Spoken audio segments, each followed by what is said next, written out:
So Netflix just quietly ended Meghan and Harry's $100 million deal. Meghan really thought she could come running back to the States to be richer, more popular, and more loved. But that backfired badly.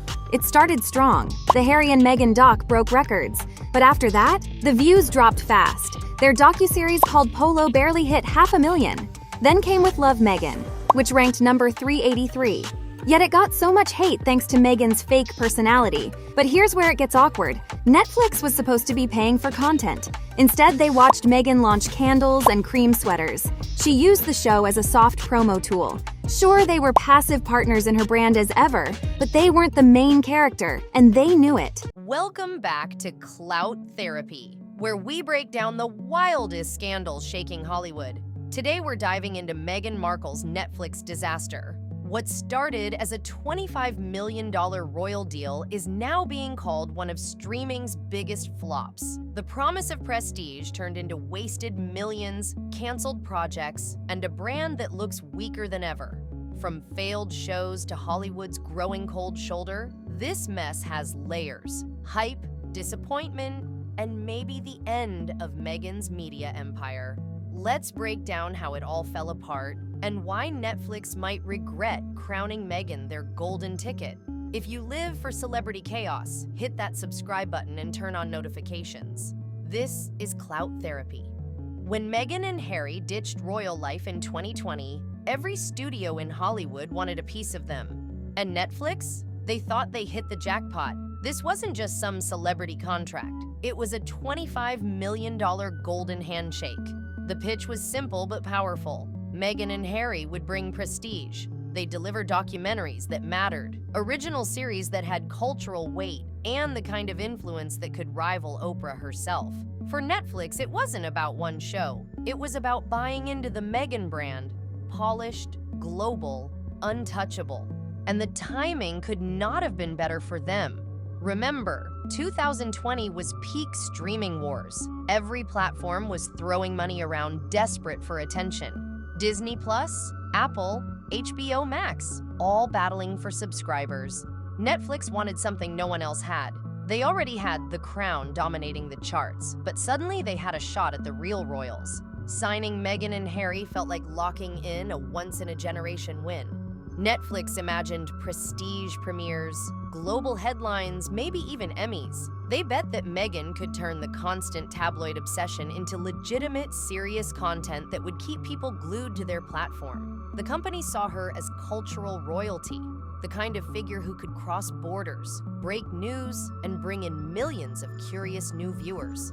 In short, Netflix thought they were buying influence. They thought they were buying relevance. And most of all, they thought they were buying a brand so bulletproof it could weather any scandal. But as we know now, the deal they thought they were making and the deal they actually got turned out to be two very different stories. Netflix hyped up season 2 of Harry and Meghan like it was the return of royalty. Trailers, headlines, big promo pushes, the message was clear. This was a huge renewal, a fresh chapter. But when the episodes dropped, fans realized something felt off, because it wasn't really a new season at all. It was mostly leftover footage, outtakes, recycled scenes, scraps from season 1 stitched together and sold back to audiences as if it were brand new. And viewers? They caught on instantly. Streaming is built on momentum. You need fans to watch, talk, and stay subscribed. But when people realized they were basically watching deleted scenes in fancy packaging, the excitement collapsed. Retention numbers fell off a cliff. Negative reviews piled in. Social media roasted Netflix for overhyping recycled content. Memes spread, calling the whole thing Love Meghan, the B-roll edition. Instead of prestige, it looked like padding. Instead of exclusivity, it looked like leftovers. And nothing tanks a brand faster than audiences feeling tricked. The damage didn't stop at reviews. Behind the scenes, Netflix was bleeding money. Marketing budgets had already been blown on billboards, trailers, and international campaigns. Whole departments spent months building hype for what turned out to be a product with zero staying power. Millions of dollars tied up in production, editing, and distribution, wasted. And worse, projects planned for later were quietly scrapped. Unused footage sat on hard drives, never to be touched again, because Netflix knew the audience was gone. That's the part that stings the most for the streamer. They didn't just lose cash on one show, they lost credibility. The $25 million deal was supposed to guarantee prestige, trust, and global attention. Instead, it gave them a messy lesson in brand overreach. Audiences were angry at Netflix for pushing it, but the real blowback landed on Meghan. Because her name was the selling point. She was the promise of quality, and when that promise crumbled, so did the faith that she could deliver in Hollywood. What started as Love Meghan ended up feeling like Enough Meghan, and the fallout from that one misstep still haunts her brand today. The money cuts were brutal, and they told the world exactly how far Meghan's star had fallen inside Netflix. On paper, she was supposed to cash in millions. A holiday special worth $5 million was lined up, ready to become a centerpiece of her brand. But when the accountant stepped in, that number wasn't just lowered, it was gutted, slashed all the way down to $800,000. A symbolic payout, not a star paycheck. Then came the travel series, pitched at $2.5 million. That check, too, was hacked down to just $450,000. In less than one quarter, Meghan lost nearly $5 million in funding. Two quick strikes that made it clear Netflix no longer saw her as a safe bet. Instead, they quietly redirected those millions into safer, proven projects. Stranger Things, returning hits, blockbuster names that guaranteed subscribers and buzz. Meghan's content was suddenly the expendable line item on a balance sheet, collateral damage in a company trying to protect its bottom line. But this wasn't just about money. Those checks were supposed to bankroll Meghan's entire Hollywood rebrand. They were the foundation of her comeback, the seed funding for a post-royal empire. Every dollar lost wasn't just income, it was momentum, credibility, leverage. Without it, her brand looked shaky, and the empire she was promising the world suddenly looked like smoke and mirrors. Behind the curtain, the fallout was even more dramatic. Meghan didn't take the cuts quietly. Insiders say she was livid, blindsided, and demanded a face-to-face with Netflix CEO Ted Sarandos. That meeting reportedly spiraled into a heated exchange. Meghan accused the company of betrayal, humiliation, of pulling the rug out from under her after years of dangling promises. But Ted, the same executive who once rolled out the red carpet for Meghan and Harry, couldn't protect her anymore. His hands were tied. The Netflix board had already made their decision. They wanted cuts, they wanted stability, and Meghan's projects had been reclassified as dead weight. And that's the real humiliation. To go from being sold as streaming royalty, a $25 million headline name, to someone whose projects were quietly minimized, shelved, or abandoned altogether. Meghan thought she was building a media empire. Instead, she was left fighting for scraps, watching her strongest ally inside Netflix step back as the board pulled the plug on her future. The reputation shift may have been the most damaging cut of all, because once Hollywood decides you're difficult, it's nearly impossible to recover. Inside Netflix, people who worked closely with Meghan began painting a picture of someone controlling, hyper-perfectionist, and flat-out resistant to feedback. Every email had to be run past her. Every edit became a debate. Every note turned into a fight. Now, that kind of attitude can work if the results are undeniable. If you're delivering record-breaking ratings or Emmy trophies, people will forgive the stress. They'll say, "She's intense, but worth it." But when the projects flop, that same behavior doesn't look visionary anymore. It looks toxic. Instead of ambitious, it gets labeled as exhausting. And that's exactly what Netflix insiders began whispering. Meghan drained teams, morale dropped, and by the end, people were quietly relieved to see her projects die out. And in Hollywood, whispers spread like wildfire. Executives talk, agents gossip.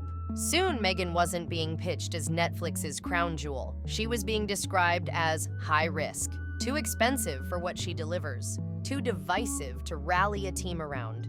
And the worst part? Once that reputation hits, it doesn't just stay at one studio. Other platforms, other production companies, they all take note.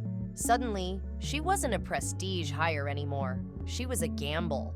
And in an industry built on reputation, being seen as a gamble can kill your career faster than any bad review. Then came the legal threats, which only made things worse. Meghan's legal team started quietly exploring breach of contract claims, looking for ways to claw back some of the millions she lost when Netflix slashed her projects. But the problem? Netflix had written performance clauses into the deal. They protected themselves from exactly this scenario.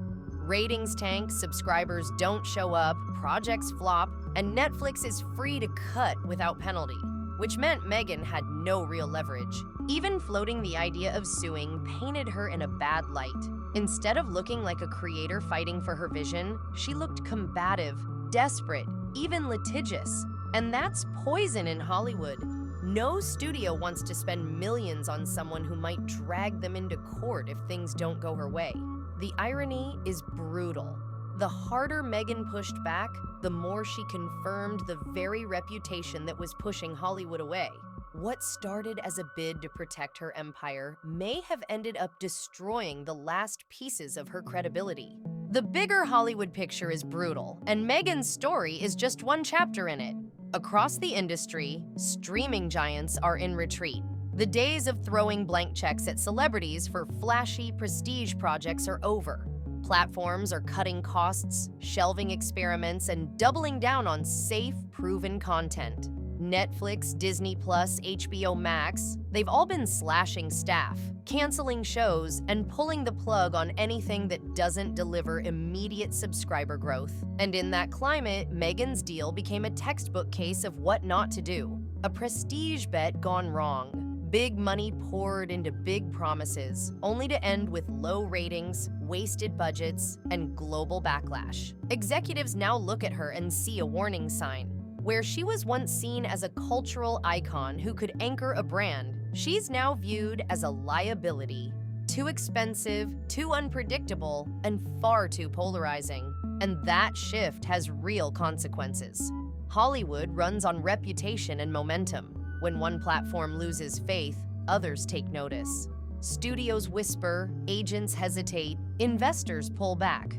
Meghan went from being courted as streaming royalty to being quietly sidelined, left off shortlists, and avoided in boardrooms. No one wants to be the next Netflix, pouring millions into a name that comes with more drama than payoff. That's the reality she's facing now. Not irrelevance, but something worse. Being seen as a gamble no one wants to take. But Meghan isn't folding quietly. Behind the scenes, she's scrambling to stage her countermove, determined to stay relevant. There's talk of her building a self-funded media empire, designed to cut out the middleman and give her total control. Reality-style docuseries, polished podcasts, maybe even a lifestyle-driven YouTube and social media hub built around her name. She's been shopping new projects to other streamers, pitching networks, even reaching out to YouTube-linked studios that specialize in influencer-driven content. At the same time, she's exploring private investors and brand partnerships, anyone willing to bet on the Markle name to keep her in the spotlight. The problem is scale. Without Netflix's money behind her, those ambitions start to look less like an empire and more like a patchwork survival strategy. Building a global brand requires cash, teams, and infrastructure. And right now, the numbers don't add up. Every pitch that gets turned down chips away at her credibility. Every investor who hesitates confirms the fear that her brand is no longer worth the risk. Meghan might be trying to spin this as reinvention, but to Hollywood insiders, it looks more like desperation. What began as a $25 million royal dream is now teetering on the edge of collapse. A scramble to keep the empire alive when the throne has already been taken away. So here's the question. Can Meghan reinvent herself one more time? Or is Hollywood quietly shutting the door for good? From a $25 million crown jewel to projects being slashed and shelved, the shift has been brutal.